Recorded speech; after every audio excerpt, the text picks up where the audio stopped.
Democracy, the rule of law and fundamental rights are core values of the European Union that have been shaken over recent years. In 2022, members of the European Parliament were accused of being involved in a cash for influence corruption scandal, which allegedly implicated Qatar, Morocco and Mauritania. Fast forward 15 months, the European Parliament filed a lawsuit against the European Commission over the release of frozen funds to Hungary, a country it claims failed to meet standards of judicial independence set out in the EU treaties.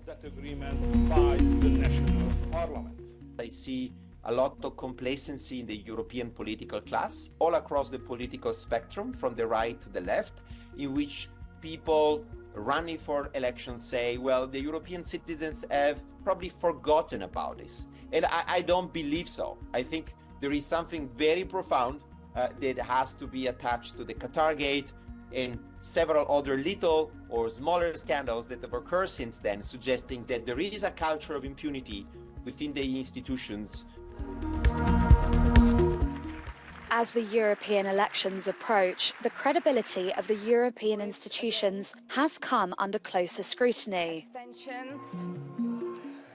According to the latest Eurobarometer poll, the second biggest threat to democracy for people across the bloc is the growing distrust and scepticism towards democratic institutions. However, the destabilization of democratic processes by threats such as cyber attacks was the biggest concern for only 9% of respondents. I would say they should live up to the values and standards that they ask of the 27 member states when it comes to rule of law, when it comes to integrity of public institutions, when it comes to ethics. And they haven't done so. There is an unfortunate double standard between the Commission and Parliament and the member states on the standards that they ask when it comes to these issues and the standards that they place on themselves. And until that discrepancy is balanced or addressed, then the credibility will continue to wane in the eyes of voters towards the institutions.